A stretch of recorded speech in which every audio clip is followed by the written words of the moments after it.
Première épître de Jean, chapitre 3.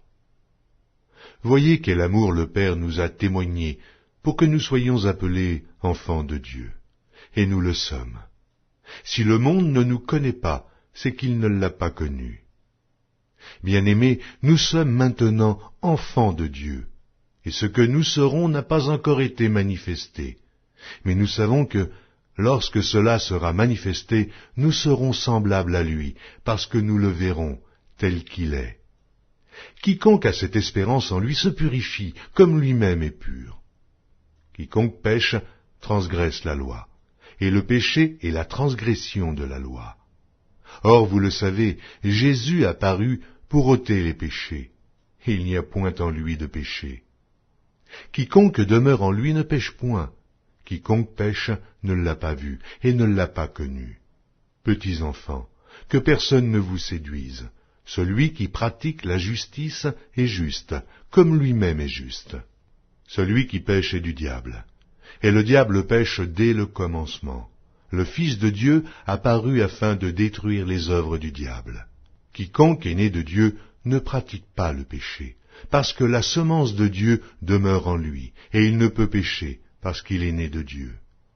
C'est par là que se feront reconnaître les enfants de Dieu et les enfants du diable.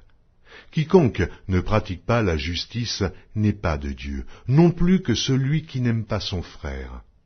Car ce qui vous a été annoncé est ce que vous avez entendu dès le commencement, c'est que nous devons nous aimer les uns les autres, et ne pas ressembler à Caïn, qui était du malin et qui tua son frère. Et pourquoi le tua-t-il? Parce que ses œuvres étaient mauvaises, et que celles de son frère étaient justes. Ne vous étonnez pas, frères, si le monde vous hait. Nous savons que nous sommes passés de la mort à la vie, parce que nous aimons les frères. Celui qui n'aime pas demeure dans la mort. Quiconque hait son frère est un meurtrier.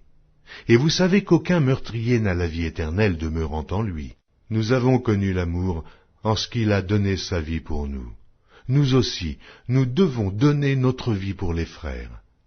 Si quelqu'un possède les biens du monde, et que, voyant son frère dans le besoin, il lui ferme ses entrailles, comment l'amour de Dieu demeure-t-il en lui?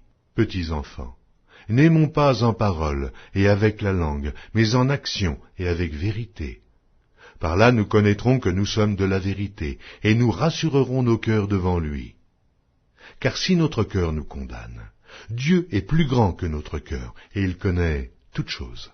Bien-aimés, si notre cœur ne nous condamne pas, nous avons de l'assurance devant Dieu. Quoi que ce soit que nous demandions, nous le recevons de lui, parce que nous gardons ses commandements et que nous faisons ce qui lui est agréable. Et c'est ici son commandement, que nous croyions au nom de son Fils Jésus-Christ, et que nous nous aimions les uns les autres selon le commandement qu'il nous a donné. Celui qui garde ses commandements demeure en Dieu, et Dieu en lui. Et nous connaissons qu'il demeure en nous par l'Esprit qu'il nous a donné.